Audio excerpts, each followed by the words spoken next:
When was the last time you came on? I think K Beach, yeah? Joe. K Beach. I think It wasn't here. It was not here. No, I know. It was in it was at K Beach. But I think it was like 100 episodes ago. What episode is this? This is show 288 Zing. or 289. I was on show 150. 150. So 130 episodes ago. That's so crazy. I wasn't even on Soulection yet when I was on the show. You weren't. You were just a good friend. Yeah, I was just a friend of the show. So much has changed. Right? Joe.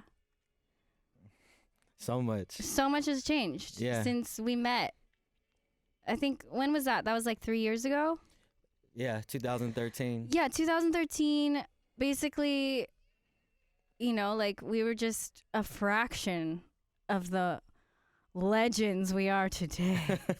Me and you, Joe. No, but we met, and then, I think 2013, we were like, both hit the ground running, kind of in the same direction, but very parallel, and like not, I feel like, fast forward to last month, we're in Amsterdam watching Skepta, like, that was crazy. And I remember we looked at each other and we're like, man, we haven't hung out since like 3 years ago. Yeah. We've just been working and traveling and doing the damn thing. Yep. And I mean, it's really amazing to just this is like a huge mark of progress, because literally the last time you and I was doing Soulection Radio was at K Beach 3 years ago on a college campus, with just, I don't know. And I had just become a dad as well. Yeah, you just become a dad. So much has changed. Yeah. I love the fact that your parents are here, your family's here, your team is here. Got gang with me.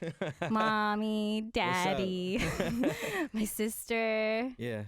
Yeah, shout out Cassie, Fran. Yeah, we're all here. Yeah, and once again, 143 was last week, and that was a special time.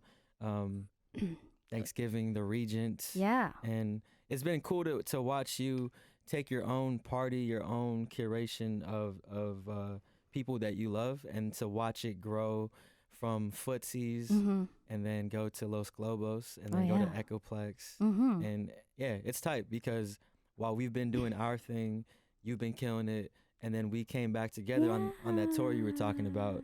And it's kind of crazy that it took 3 years for us to tour together at that time. But as I like to say, when you tour with somebody, it really brings you closer with those people, because you're traveling, you're forced to kind of vibe out, No, and, totally. Your air miles must be so crazy. What are you, like, diamond now? I don't want to brag or anything. No, I fly a lot. I fly Delta a lot. So I'm a diamond medallion holder. SoSuperSam, diamond medallion. Yeah. It's just my Twitter bio now. What is next for you? I mean, you just dropped the EP as well, which we'll get into. Yeah. But what is next for Sam? Because is traveling the main priority right now?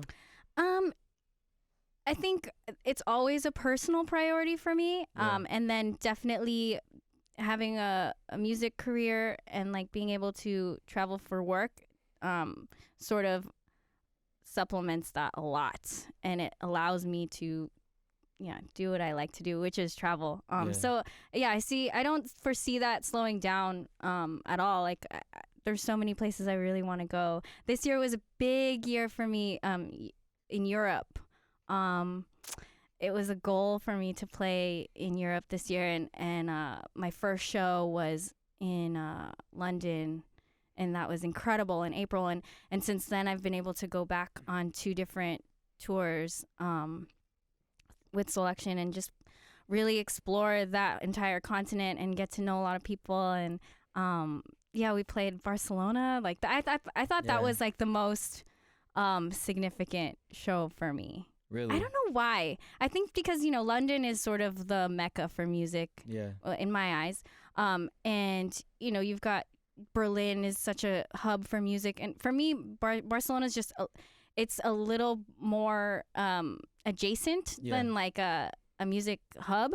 So for us to be able to play a sold out venue in Spain, and then people, I think you said you'd never seen so many Soulection tattoos in my life in one location, and it was in Spain, like it was in Barcelona. I thought that was like really, really special. So I definitely traveling. My EP just came out, and that's sort of creating a new lane for, you know, just opportunities to sing now. So next year is definitely going to be all about performing in a different way.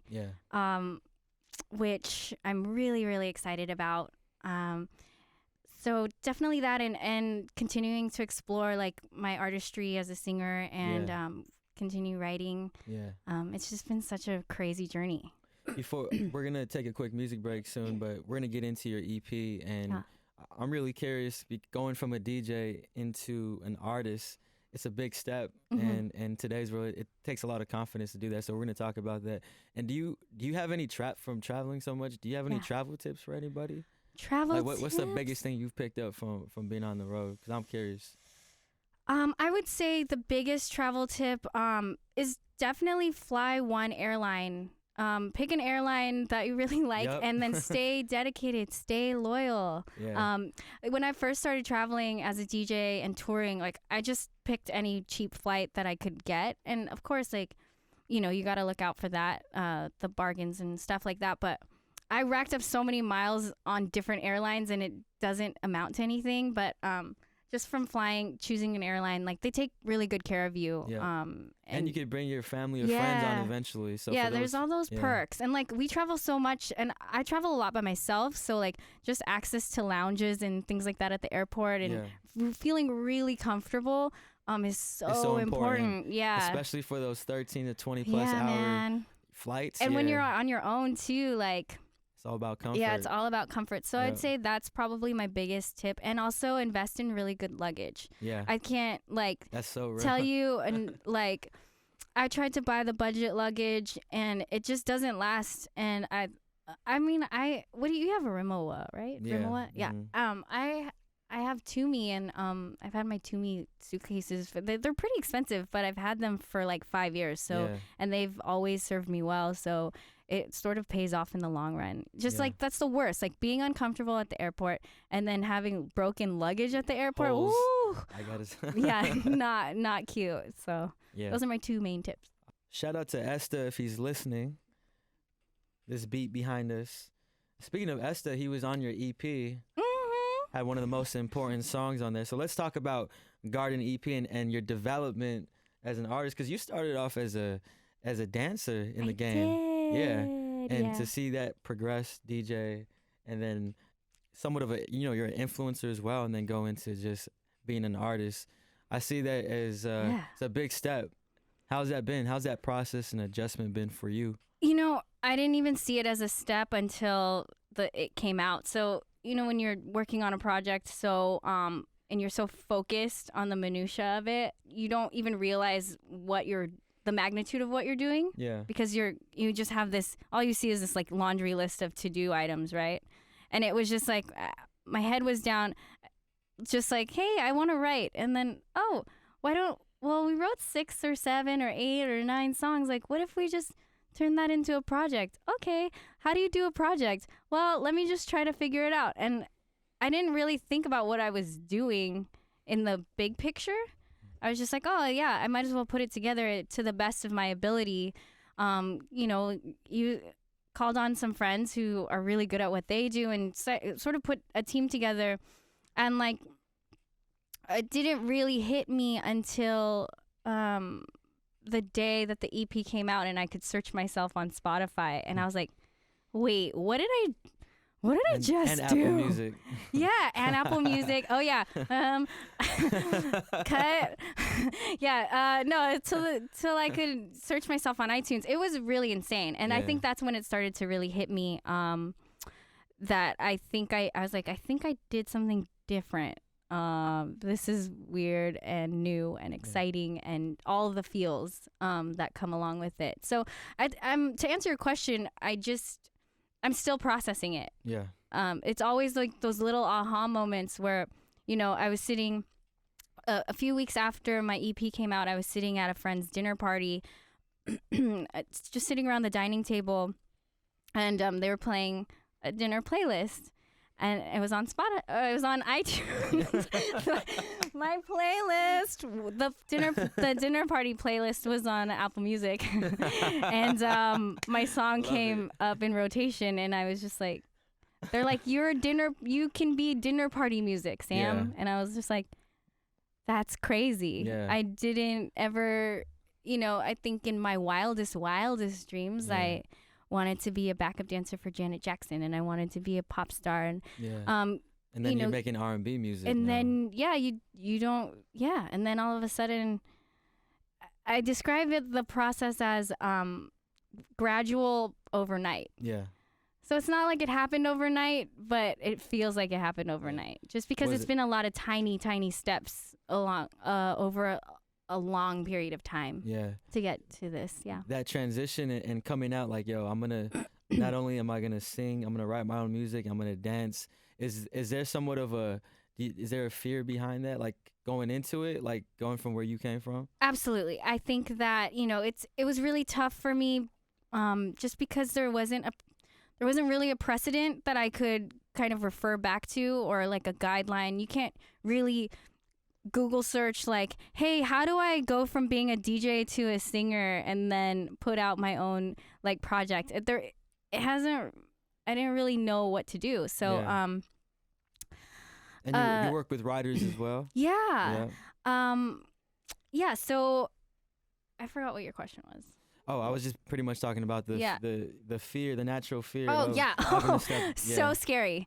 So scary. So I didn't really sleep for maybe the 2 months leading up to the actual EP, because once I had assembled a team of like, I had someone kind of pitching PR and someone overseeing the entire project, and then there was a sponsor involved and an event planner, and there's a lot that goes behind. There's a lot of people behind it, and once there was that team behind it, I was like, oh my gosh, this is really real, and this is really gonna happen, whether I'm scared or not. Yeah. And so the fear was pretty crippling. I'm not gonna lie. Like, I'm not confident every day. So, but I think for me, it's just an accomplishment in itself to sort of, move through that fear and put something out there into the public and into the ethos.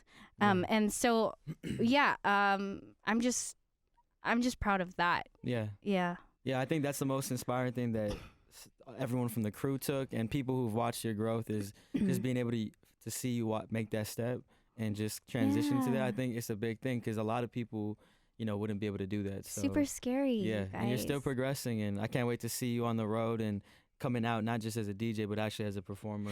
Yeah, me your too. Whole stage setup, so I'm really excited. I think that there's just been, I've been dancing my whole life, and I've actually been singing way longer than I was DJing. So it seems like a really natural progression for me, and like a nice, like, sort of tying together of all of my past lives. It's all sort of like coming together. And I think what else is beautiful is, I've been fortunate to be able to like DJ for like, I don't know, 6-7 years now.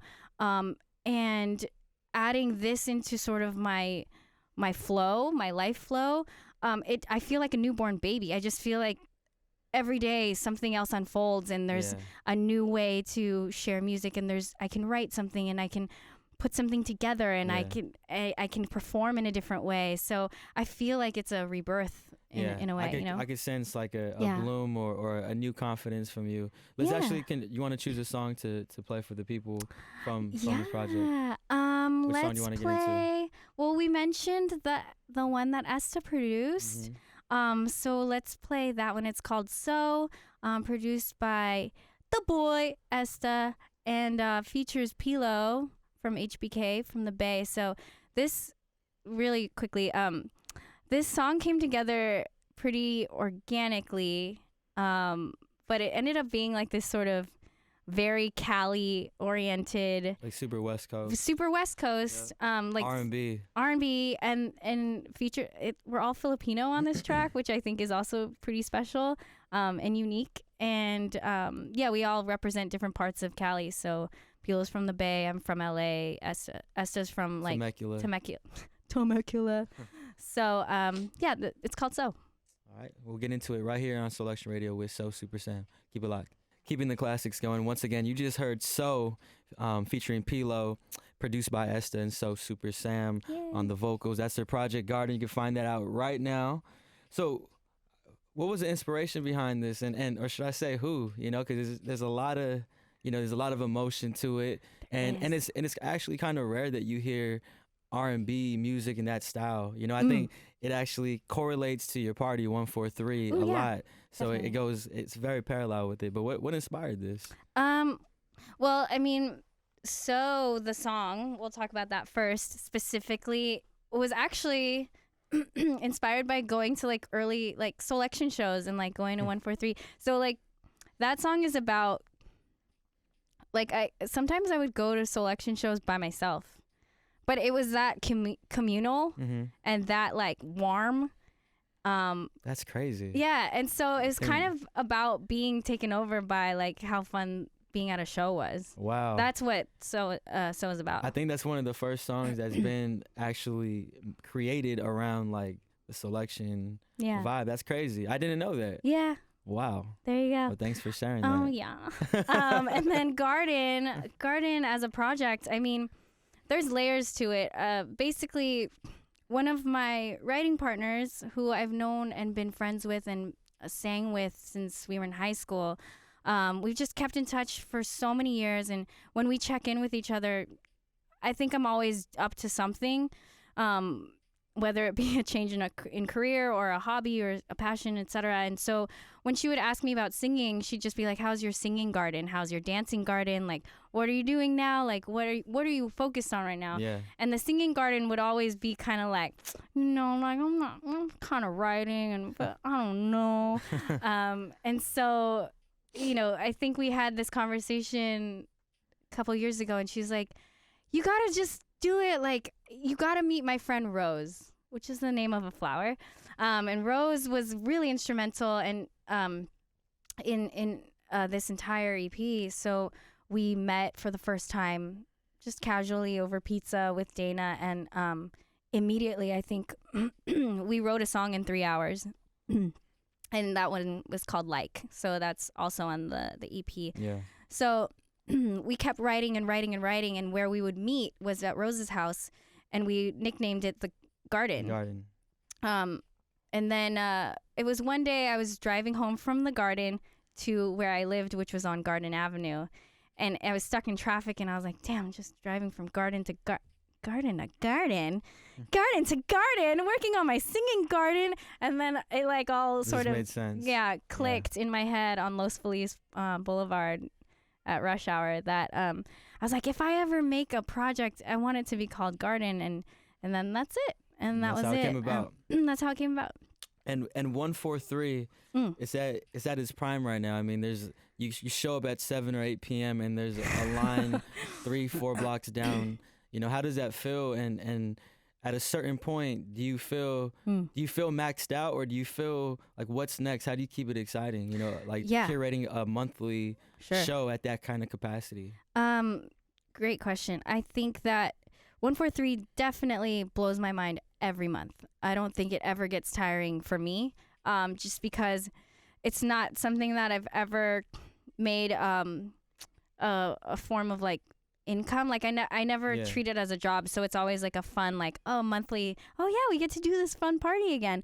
And we just have like a really great family that we've built over time. So we're always really excited to see each other and put a lineup together.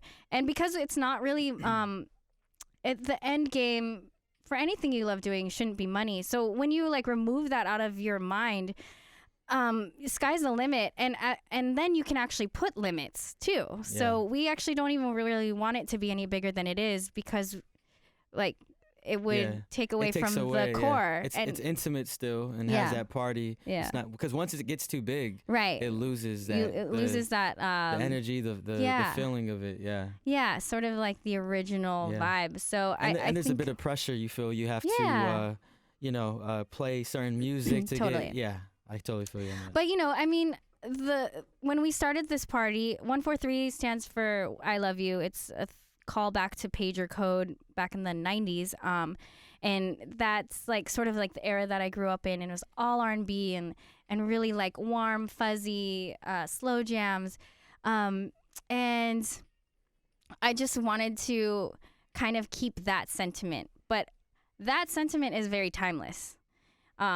Calling your boo in the middle of the night, or dedicating a love song. And it's a genre of music that I think no matter what you're into and what kind of concerts you go to, everyone needs love songs to facilitate love, because everyone has the capacity to love.